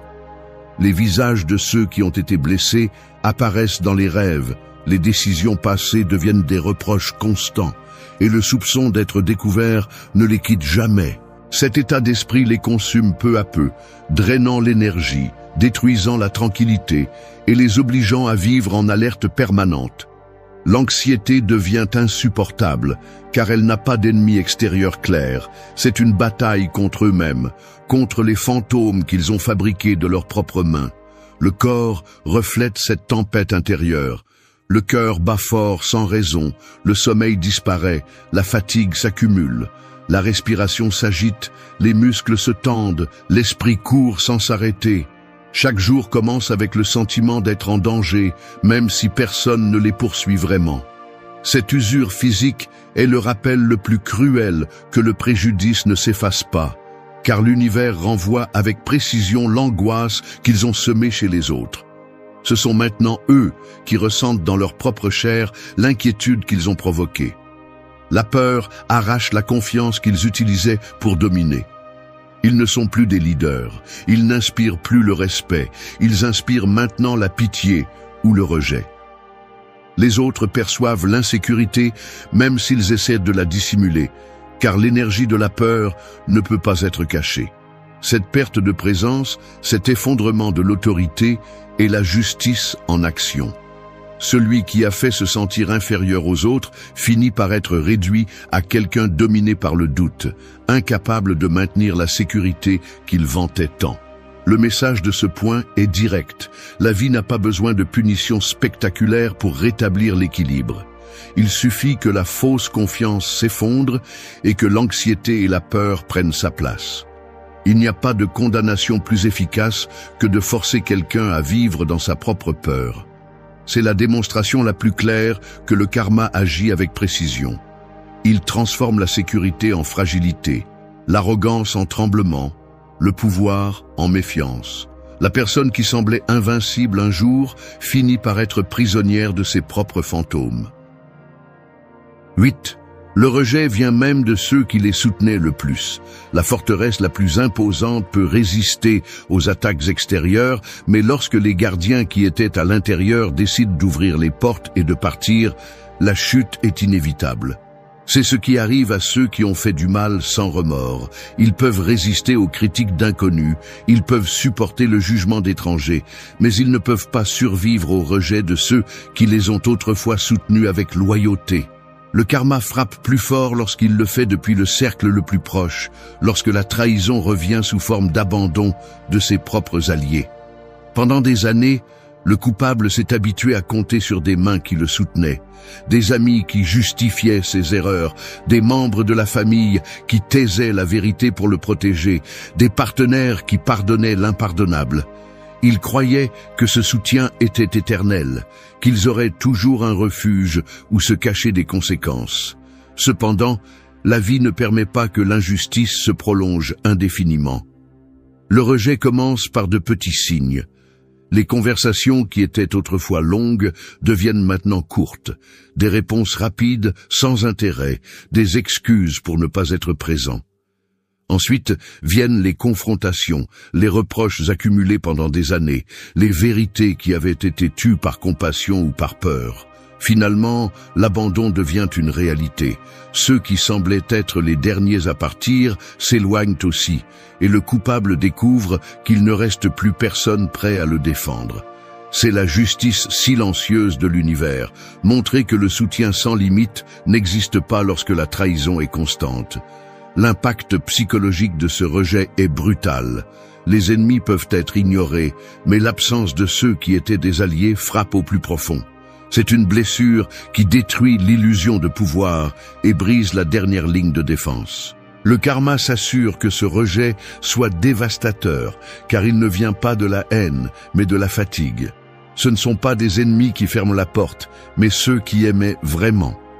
Ce contraste multiplie la douleur, car il oblige à reconnaître que le mal commis n'a pas seulement été perçu par des étrangers, mais aussi par ceux qui étaient proches. Il n'y a plus d'excuses valables, il n'y a plus de justification possible. La vérité s'installe au centre de leur vie, et cette vérité est claire. Ils sont seuls parce qu'ils ont détruit ce qu'ils devaient le plus protéger. L'abandon de ses propres alliés révèle une autre leçon.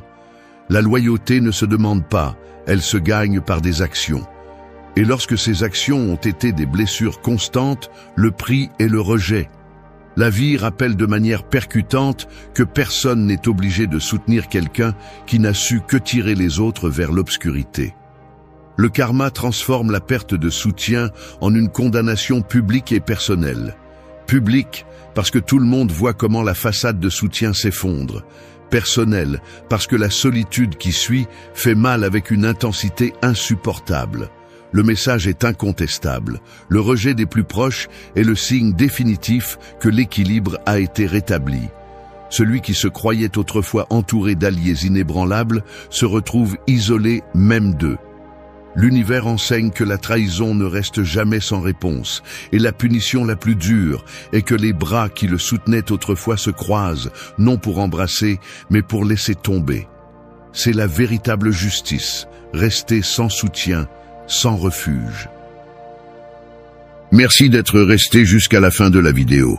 Si vous avez tout vu, commentez « Je suis stoïcien » comme notre signe secret, indiquant que vous êtes un véritable apprenant du stoïcisme. N'oubliez pas de vous abonner et de liker la vidéo si elle vous a plu. Rendez-vous dans la prochaine vidéo et rappelez-vous, continuez à cultiver votre esprit stoïque. La vie est comme une pièce sombre, pleine d'objets en désordre. Tu marches à tâtons entre eux, tu trébuches, tu te cognes et tu maudis ton sort. Ce n'est pas le destin qui te pousse contre les bords, c'est le désordre qui gouverne tes pas. C'est ainsi que tu te sens lorsque ton esprit, ton temps et tes relations ne sont pas en ordre. Chaque jour est un labyrinthe qui consomme ton énergie et éteint ta clarté. Le stoïcisme nous rappelle que le chaos ne vient pas de l'extérieur, mais naît en toi, lorsque tu permets à tes pensées, à ton environnement et à tes décisions de devenir un amas de déchets sans direction. Et voici la dure vérité que peu de gens veulent accepter. Si tu n'organises pas ta vie, quelqu'un d'autre le fera pour toi, et il ne le fera pas en pensant à ton bien-être. C'est pourquoi aujourd'hui, nous allons parcourir 12 leçons essentielles du stoïcisme. Des leçons qui ne sont pas des idées abstraites ou de belles phrases pour te motiver un moment, mais des principes pratiques, directs et même agressifs que tu peux appliquer dans ta routine quotidienne. Chacune est un coup contre la paresse, contre l'excuse et contre la médiocrité qui est si normalisée dans ce monde. Tu vas découvrir que l'ordre n'est pas une cage, c'est une déclaration de liberté. Que chaque minute que tu prends en main est un acte de respect envers toi-même. Que nettoyer ton environnement, prendre soin de ce que tu consommes et rompre avec ce qui te draine ne sont pas des caprices, ce sont des stratégies pour construire du pouvoir intérieur. Reste jusqu'à la fin, car ce n'est pas une vidéo pour te sentir à l'aise.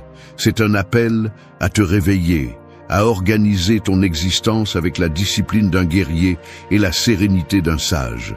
Parce que seul celui qui maîtrise l'ordre retrouve le contrôle total de sa vie. 1. Assume la responsabilité totale de ta vie. Pense à un guerrier qui entre dans la bataille sans bouclier ni épée, espérant que quelqu'un d'autre lui donnera les armes en plein combat. C'est absurde, n'est-ce pas? Pourtant, c'est exactement ce que font ceux qui blâment les autres pour leur situation, ceux qui attendent que la vie, la chance ou même une autre personne viennent les sauver du chaos dans lequel ils se trouvent. Cette attitude est le reflet d'un bateau à la dérive, un bateau qui est poussé par la force des vagues mais qui n'atteint jamais une destination parce qu'il n'y a pas de capitaine à la barre. Et voici la vérité inconfortable. Si tu ne prends pas le contrôle total de ta vie, tu finiras inévitablement par être contrôlé par quelqu'un ou quelque chose d'autre. Le stoïcisme ne sucre pas cette réalité. Marc Aurèle, Épictète ou Sénèque ont été clairs dans leur enseignement. La vie ne te doit absolument rien. C'est toi qui dois mettre de l'ordre, de la clarté et de la direction dans ton existence. Chaque mot que tu prononces, chaque décision que tu prends ou remets à plus tard, chaque action que tu fais ou que tu évites, est à toi. Assumer la responsabilité, c'est accepter courageusement que la vie que tu as aujourd'hui est le résultat de tes choix passés, de ce que tu as décidé de faire ou de ne pas faire. Il est facile de pointer du doigt la société, la famille, le patron ou le gouvernement, mais cette excuse n'est qu'une façon sophistiquée de fuir soi-même. Assumer la responsabilité totale ne signifie pas porter des culpabilités inutiles, ni vivre en se reprochant constamment ses erreurs. Cela signifie regarder la vie en face et déclarer « Si je suis à ce point, c'est parce que je l'ai permis ou parce que je n'ai pas fait assez pour le changer. » Cette acceptation fait mal, car elle brise le fantasme que nous sommes des victimes innocentes, emportées par des circonstances inévitables. Mais en même temps, elle libère, car elle te rend le pouvoir. Quand tu comprends que c'est toi qui as laissé la porte ouverte au désordre, tu comprends aussi que c'est toi qui peux la fermer et mettre de l'ordre une fois pour toutes. Beaucoup préfèrent rester dans le confort de la plainte. Ils se répètent des phrases comme « Je n'ai pas eu de chance, on ne m'a jamais soutenu, le monde est contre moi ». Et même si le monde peut être dur et les circonstances adverses, il reste toujours un espace de liberté, la façon dont tu décides de répondre. C'est la clé du stoïcisme. Tu peux perdre des richesses, tu peux faire face à des rejets, tu peux traverser des échecs, mais la façon dont tu assumes ces expériences est ce qui détermine vraiment si elles te détruisent ou te renforcent. Si ta vie est désordonnée, ce n'est pas parce que l'univers te déteste, mais parce que tu n'as pas pris fermement le contrôle. Si ton esprit est plein de bruit, c'est parce que tu n'as pas mis de limite à ce que tu consommes. Si ton environnement est chaotique, c'est parce que tu n'as pas eu la discipline de l'organiser. Si ton corps se détériore, c'est parce que tu l'as traité comme un dépôt et non comme un temple. C'est la dureté de la responsabilité. Elle te laisse sans excuse. Personne ne va venir magiquement mettre de l'ordre dans ce que tu négliges toi-même. Le véritable stoïcien n'attend pas de sauveur, car il sait qu'il n'existe pas. Il ne s'assoit pas pour pleurer devant la tempête, il marche sous la pluie, accepte le froid et maintient fermement le cap. Quand tu assumes la responsabilité, chaque jour devient une bataille que tu mènes avec discipline, une conquête qui dépend uniquement de toi. Chaque minute peut être un terrain gagné ou perdu, mais la décision est entre tes mains. Au final, tu as deux chemins. Continuer à déléguer ton pouvoir et à traîner des excuses, ou te lever avec force et déclarer que ta vie est à toi, avec tout ce que cela signifie. Oui, il est dur d'accepter qu'il n'y a personne à blâmer, mais il est encore plus dur de vivre toujours sous l'ombre de l'impuissance. 2. Conçois ton calendrier avec intention. Pense à un sablier. Chaque grain qui tombe est une seconde de ta vie qui ne revient pas. Peu importe combien tu le secoues, peu importe combien tu résistes, le flux est constant et impitoyable. Le problème est que beaucoup laissent ces grains s'écouler sans direction, comme si la vie était une loterie et non une œuvre qui se construit jour après jour. Ils vivent avec le sentiment que le temps est abondant, alors qu'en réalité, c'est la ressource la plus fragile et limitée. Voici la différence entre un homme discipliné et un homme perdu. Le premier organise son temps avec intention. Le second le gaspille comme s'il était infini. Le stoïcisme enseigne que maîtriser le temps, c'est maîtriser la vie. Marc Aurèle l'a écrit crûment. Ce n'est pas que nous avons peu de temps, c'est que nous le gaspillons. Chaque jour est un terrain que tu peux conquérir ou céder sans combattre. Si tu ne conçois pas ton calendrier, si tu ne décides pas ce qui mérite ton énergie et ce qui ne le mérite pas, quelqu'un d'autre le fera pour toi. Et crois-moi, il ne le fera pas en pensant à tes objectifs ni à ton bien-être. Quelqu'un remplira ton agenda avec ses priorités, ses caprices et ses urgences, et tu finiras esclave d'engagements que tu n'as jamais choisis. Concevoir ton calendrier avec intention ne signifie pas le remplir de tâches interminables. Il ne s'agit pas de te saturer pour te sentir productif, car cela aussi est une tromperie. Il s'agit de choisir clairement ce qui compte vraiment. Écrire l'essentiel, ce qui te rapproche de tes objectifs, ce qui renforce ton esprit et ton caractère. Chaque bloc de temps que tu attribues est une déclaration de pouvoir. Si tu réserves de l'espace pour exercer ton corps, tu dis que ta santé est une priorité. Si tu mets de côté des minutes pour la lecture, tu rappelles que ton esprit mérite de grandir. Si tu gardes le silence pour réfléchir, tu choisis la clarté plutôt que le bruit. C'est cela l'intention. Vivre avec une direction, pas à la dérive. L'erreur la plus courante est de vivre en réagissant. Tu te réveilles et tu vérifies ton téléphone, et immédiatement l'agenda des autres envahit le tien. Messages, mails, notifications. Sans t'en rendre compte, tu as déjà cédé ton matin au monde extérieur. La journée entière devient un champ de bataille où tu es toujours en train d'éteindre des feux étrangers, jamais en train de construire le tien. Le stoïcien, en revanche, comprend que le matin est sacré. C'est pourquoi il conçoit des rituels, organise son calendrier et s'assure que les premières heures sont alignées avec ce qui compte vraiment. Ne pas concevoir ton temps, c'est comme ouvrir les portes de ta maison pour que n'importe qui entre et place ses meubles où il veut. Tu finis entouré de désordre, avec des choses que tu n'as pas choisies, avec des espaces que tu ne reconnais pas. Il en va de même pour ton calendrier. Si tu ne l'organises pas, tu finiras par occuper ta vie avec ce que les autres veulent de toi, et non avec ce dont ton âme a besoin. Concevoir ton calendrier est un acte de souveraineté. C'est déclarer que ta vie n'est pas une décharge d'urgence externe, mais un espace qui mérite du respect. Certains diront qu'ils n'ont pas le temps, mais la vérité est qu'ils n'ont pas de priorité claire. Nous avons tous les mêmes heures dans une journée. La différence réside dans la manière dont nous les utilisons.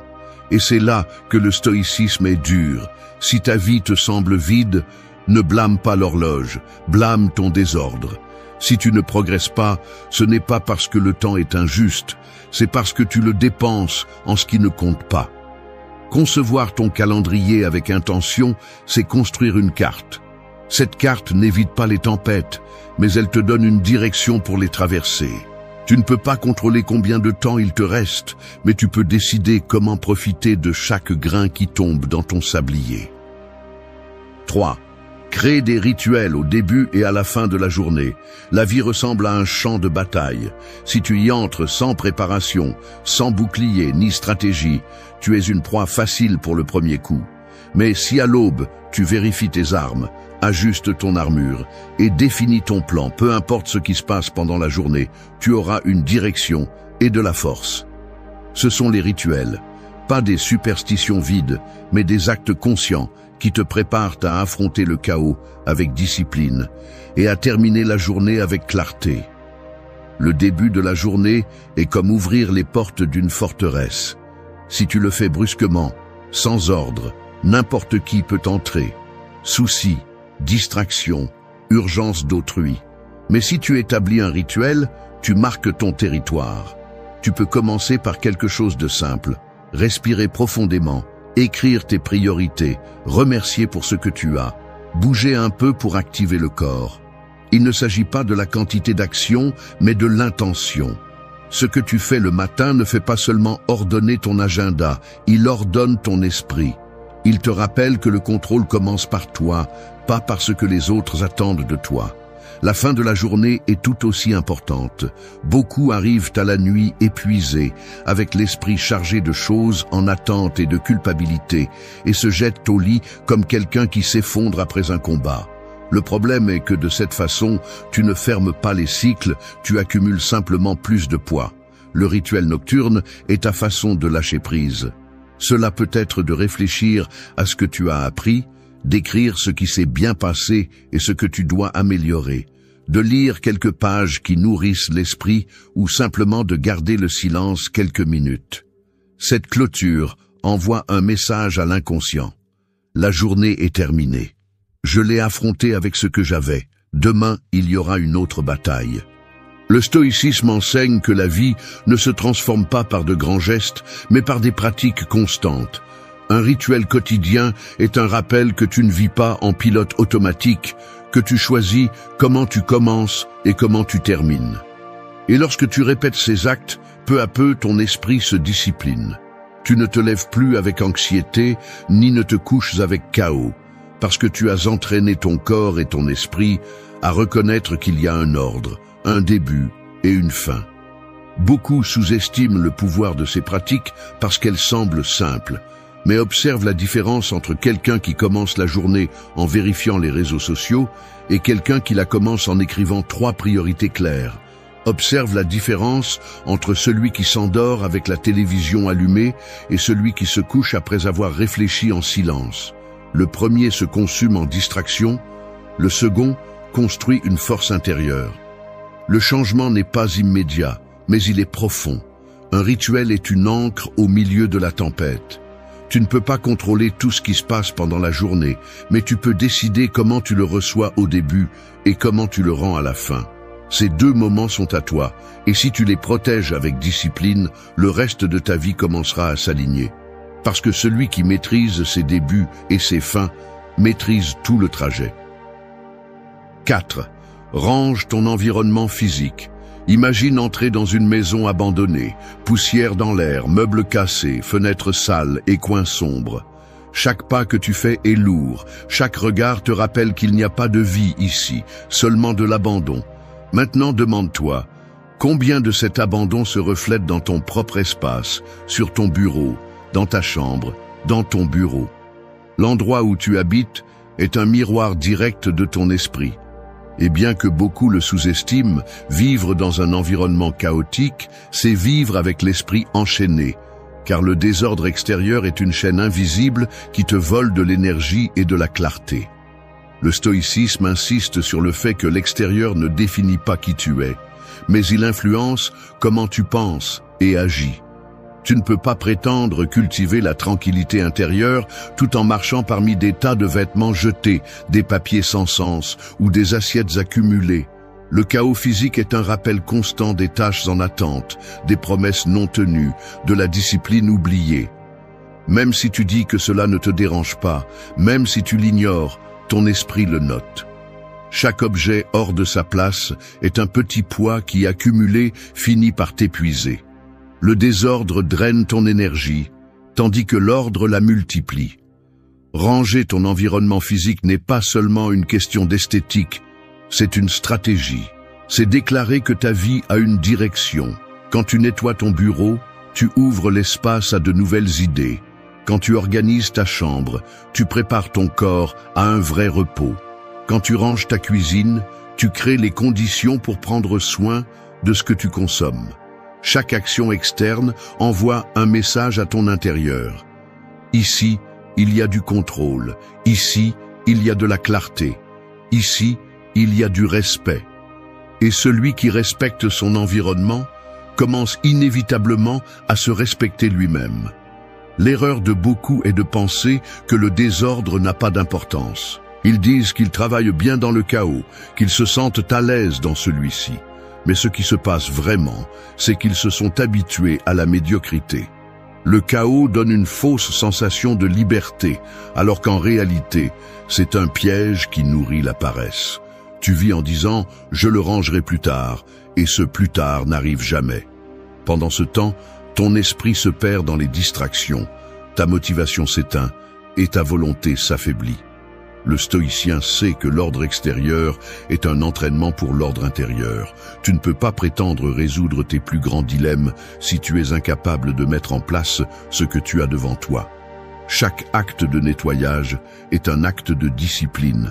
Chaque objet que tu décides de lâcher est un rappel que tu n'as pas besoin de porter plus que nécessaire.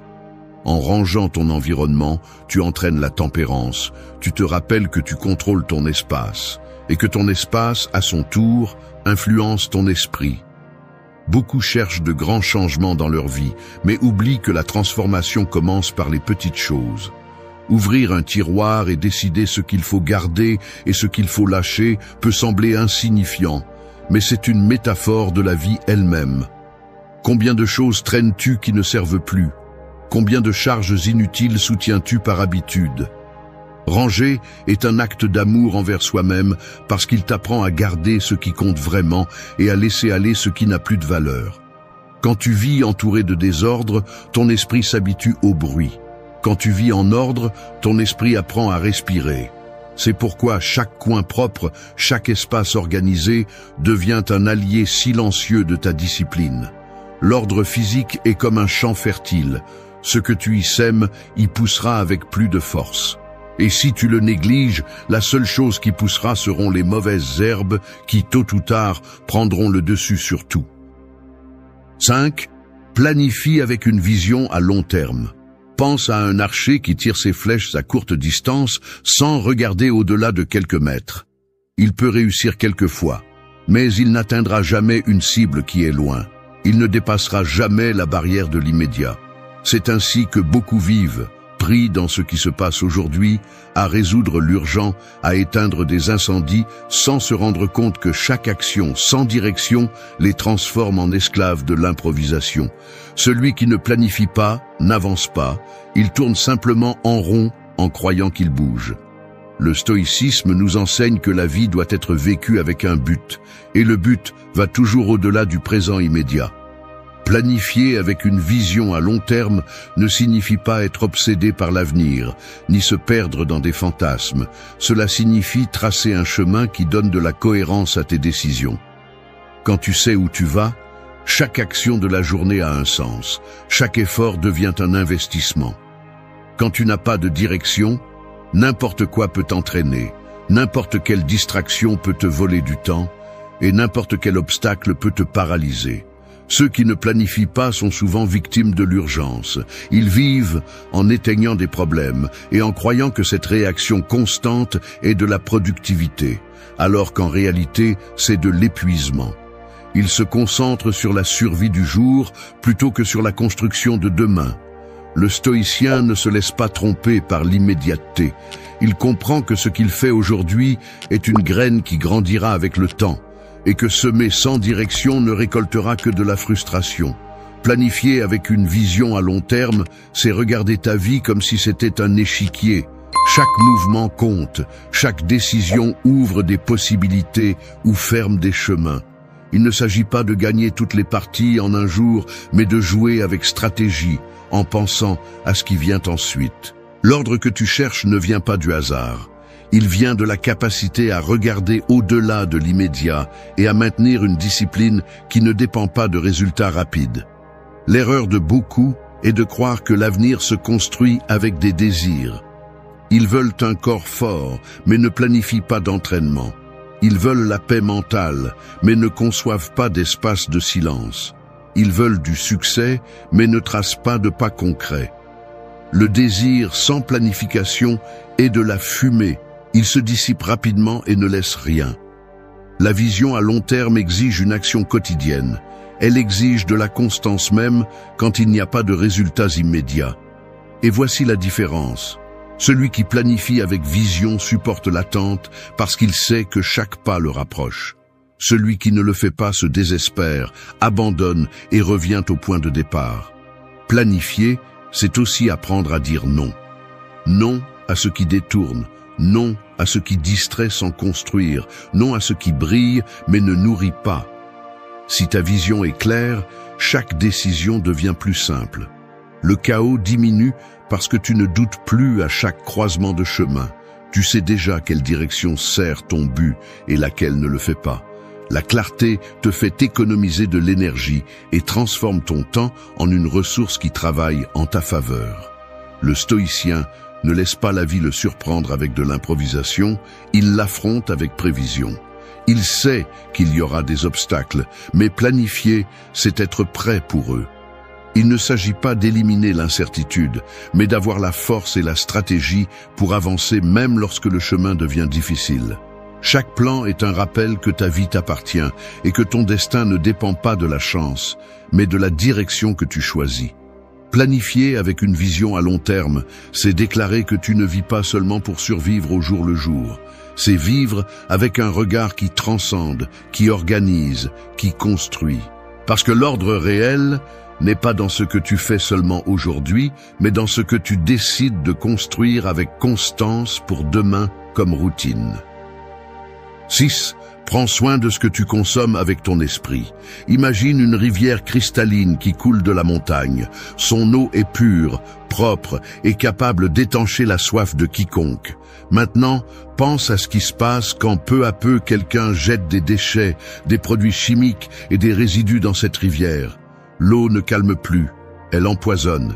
Il en va de même pour ton esprit. Tu nais avec la capacité de clarté, de concentration et de force, mais ce que tu permets d'entrer en toi finit par définir la qualité de tes pensées et par conséquent de ta vie. Les déchets que tu consommes deviennent du bruit mental et des chaînes invisibles qui te lient au désordre. Le stoïcisme enseigne que ce que tu penses est ce qui construit ta réalité. Tu ne peux pas aspirer à avoir la paix si tu nourris ton esprit avec des ragots, de la haine, des nouvelles conçues pour générer de la peur.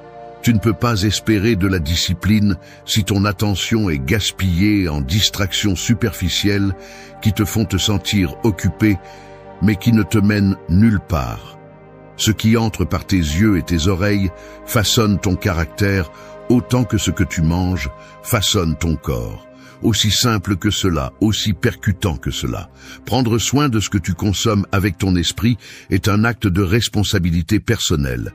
Il ne s'agit pas de t'enfermer dans une bulle, ni de fuir la réalité, il s'agit de sélectionner fermement ce qui mérite ton attention. Si tu remplis ta tête de plaintes, tu finiras par te voir comme une victime. Si tu consommes tout ce qui brille à l'écran, tu finiras vide. Si tu consacres tes heures à te comparer sur les réseaux sociaux, tu finiras par croire que ta vie est insuffisante. En revanche, si tu choisis de lire des idées qui nourrissent, d'écouter des conversations qui élèvent ou de consacrer du temps au silence qui éclaire, ton esprit devient un terrain fertile où la force grandit. L'erreur commune est de penser que l'esprit supporte tout, que tu peux le remplir de déchets et que rien ne change. Mais l'esprit est comme un jardin, ce que tu sèmes, tu le récoltes. Si tu sèmes du ressentiment, tu récolteras de l'amertume. Si tu sèmes de la peur, tu vivras paralysé. Si tu sèmes de la discipline et de la clarté, tu vivras avec une direction. Le désordre mental ne vient pas seul, tu le construis à travers ce que tu consommes chaque jour. Et l'ordre n'apparaît pas non plus de nulle part, tu le construis avec chaque choix conscient de l'endroit où tu mets ton attention. Le stoïcien comprend que prendre soin de l'esprit n'est pas un luxe, c'est une nécessité. C'est pourquoi il limite ce qui le contamine. Ce n'est pas qu'il ignore le monde, c'est qu'il choisit avec sagesse comment interagir avec lui. Il comprend que son temps et son attention sont des trésors trop précieux pour être gaspillés en banalité. Chaque pensée qui entre est comme un invité dans sa maison. Il n'ouvre pas la porte à n'importe qui, car il sait que certains invités viennent pour nourrir et d'autres seulement pour détruire. Prendre soin de ce que tu consommes avec ton esprit implique aussi d'apprendre à utiliser le silence. Tout ne doit pas être de l'information. Parfois, la meilleure façon de nourrir l'esprit est de le laisser respirer, de lui donner de l'espace pour traiter, pour observer sans bruit. Le silence n'est pas vide, c'est nourriture. C'est là que naît la clarté, où tu peux voir avec perspective ce qui compte vraiment et ce qui n'est que distraction. Le chaos mental est la racine de nombreux maux. Les personnes qui n'arrivent pas à se concentrer, qui se sentent épuisés sans raison, qui vivent irrités, ne comprennent pas que l'origine est dans ce qu'elles consomment. Elles ont permis que la rivière de leur esprit soit tellement polluée qu'elles ne reconnaissent plus l'eau pure qu'elles avaient auparavant. Ordonner l'esprit, c'est commencer à filtrer, à nettoyer, à choisir fermement et à ton environnement, car ils te pousseront aussi à être meilleur. 7. Rompez avec les relations toxiques. Marcher avec quelqu'un qui vous pousse constamment vers un marais n'est pas de la compagnie, c'est une condamnation. C'est ainsi que sont les relations toxiques. Elles semblent être de la compagnie, mais en réalité, ce sont des chaînes déguisées en proximité. Ils vous sourient pendant qu'ils sabotent votre confiance. Ils vous serrent dans leurs bras pendant qu'ils affaiblissent votre esprit et ils vous parlent pendant qu'ils éteignent votre voix. Rester là, c'est accepter un empoisonnement lent qui mine votre caractère et vole l'énergie que vous pourriez investir pour grandir. Le stoïcisme enseigne que vous ne contrôlez pas les actions des autres, mais que vous avez le pouvoir de décider qui vous laissez entrer dans votre cercle. Une relation saine stimule, nourrit et renforce. Une relation toxique fait le contraire. Elle use, confond et coule. Il n'est pas possible d'aspirer à une clarté mentale et à un ordre intérieur, tout en cohabitant avec des personnes qui génèrent constamment le chaos. Le désordre dans vos liens est un reflet direct du désordre dans votre vie. Rompre avec ces relations n'est pas un acte de froideur, c'est un acte de justice envers vous-même. Beaucoup ont peur de lâcher prise parce qu'ils confondent loyauté avec esclavage émotionnel. Ils pensent que rester est une preuve de bonté, alors qu'en réalité, c'est un sacrifice inutile qui détruit l'estime de soi. Le stoïcien comprend que la véritable loyauté est d'abord envers sa propre paix. Maintenir des liens nuisibles, c'est comme boire de l'eau empoisonnée pour ne pas offenser celui qui l'offre. La toxicité adopte de nombreuses formes, la critique constante déguisée en préoccupation, la manipulation déguisée en amour, l'indifférence déguisée en liberté. Si vous restez là, vous finissez par douter de vous-même, oublier votre valeur et perdre le contrôle de votre vie. Et voici la dure vérité. Personne ne peut vous respecter si vous ne vous respectez pas d'abord. S'éloigner de ce qui vous détruit est une forme d'ordre, une limite qui protège votre énergie et votre dignité.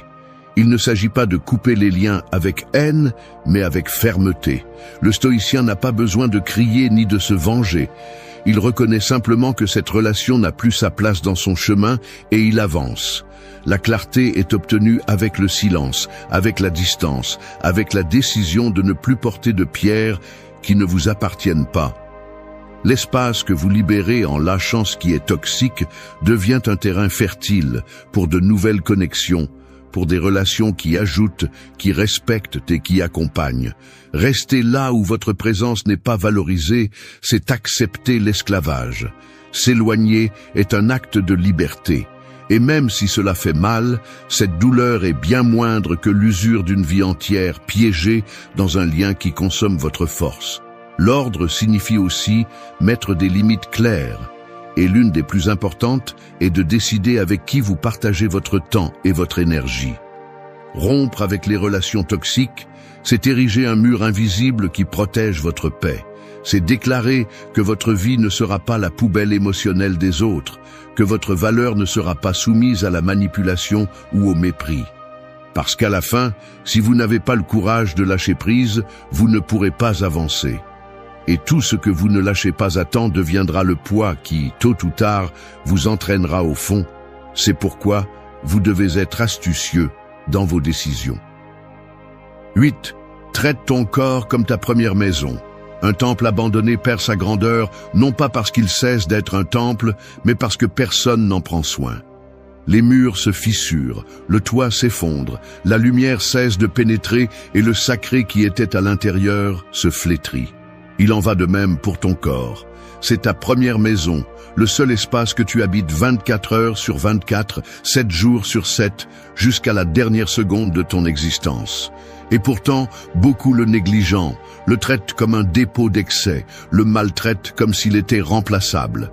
Le désordre dans le corps est le début du désordre dans la vie.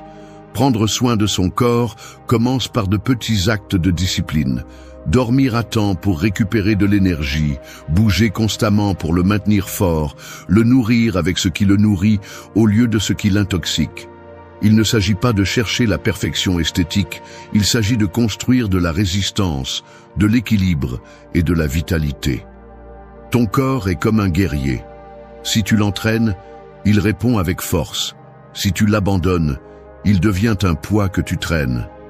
L'erreur commune est de croire que le corps supportera toujours, que tu peux le punir avec des excès, le soumettre à des journées sans repos, le remplir de déchets et espérer qu'il ne te présentera jamais la facture. Cette illusion s'effondre avec le temps.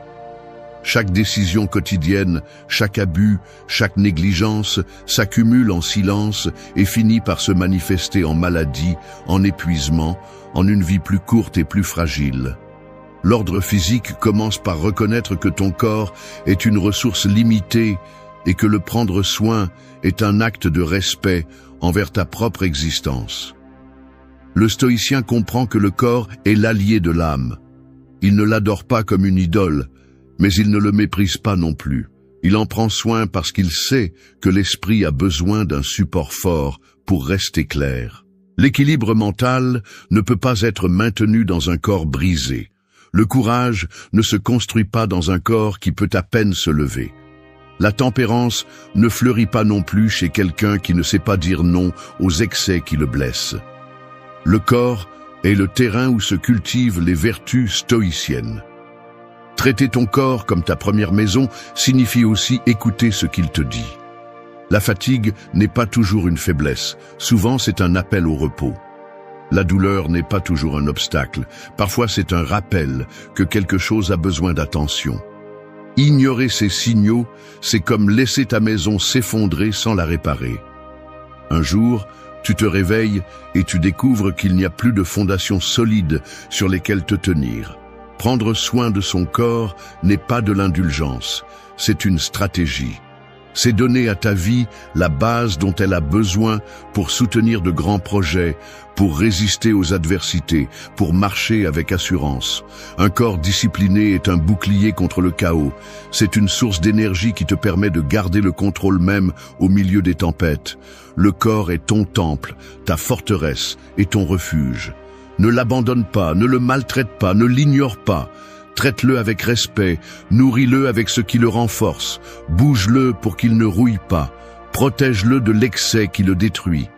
Parce que si tu ne prends pas soin de ta première maison, aucun autre ordre dans ta vie ne sera suffisant pour te soutenir toujours. Merci d'être resté jusqu'à la fin de la vidéo. Si vous avez tout vu, commentez « Je suis stoïcien » comme notre signe secret, indiquant que vous êtes un véritable apprenant du stoïcisme. N'oubliez pas de vous abonner et de liker la vidéo si elle vous a plu. Rendez-vous dans la prochaine vidéo et rappelez-vous, continuez à cultiver votre esprit stoïque.